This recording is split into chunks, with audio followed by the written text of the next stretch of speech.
श्री कृष्ण का बचपन ब्रजभूमि में माखन चुराते, गाय चराते, गोपियों के साथ रास रचाते और राधा रानी संग दिव्य प्रेम में लीन रहते हुए बीता।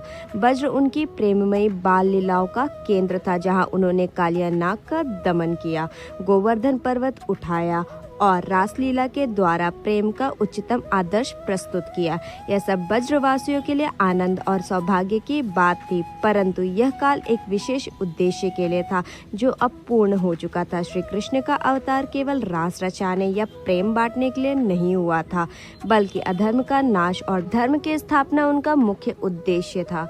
उनके मथुरा जाने का संकेत तब मिला जब कंस ने अक्रूर को भेजकर श्री कृष्ण और बलराम को बुलाया।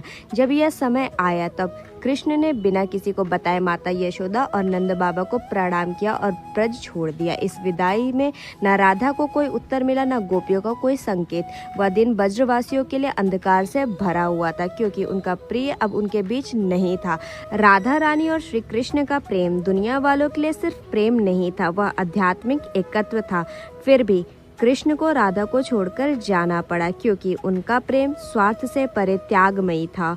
यह विरह कोई सजा नहीं थी, बल्कि उस दिव्य प्रेम की परिकाष्ठा थी, जहाँ प्रेम में मिलन से अधिक वियोग की पीड़ा थी, आराधना बन जाती है। कृष्णा ने मथुरा में कंस का वध किया, पर वहाँ शांति नहीं मिली।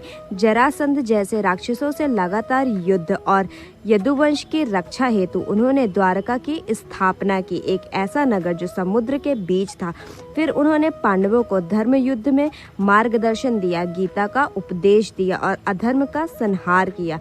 वज्र का माखन चोर अब सारथी बनकर धर्म का रथ खींच रहा था। श्री कृष्ण का ब्रज छोड़ना एक सामान्य घटना नहीं थी, वह दिखाता है कि ईश्वर स्वयं भी मोह ममता छोड़कर कर्तव्य की राह पर बढ़ते हैं। वज्र उनके प्रेम की लीला थी, पर द्वारका उनकी नीति और धर्म की लीला का मंच बनी। श्री कृष्ण ने यह सिखाया कि प्रेम अत्यंत महत्वपूर्ण है, पर धर्म और कर्तव्य उनसे भी बड़ा है। राधा रानी और गोपियां कभी द्वारका नहीं गई, श्री कृष्ण कभी ब्रज लौट कर नहीं गए, फिर भी प्रेम आज भी जीवित है। उनका यह विरह ही भक्ति का सबसे ऊंचा रस बन गया, जहाँ मिलन की लालसा ही भक्ति बन गई। आज भी वृंदावन में राधा रानी विराजमान है और कहा जाता है कृष्ण तो केवल राधा के हैं, और साथ में यह भी कहा जाता है कि जहाँ प्रेम है वहाँ कृष्ण है, और जहाँ वियोग है वहाँ भक्ति का सर्वोच्च स्वरूप। जय श्री राधे।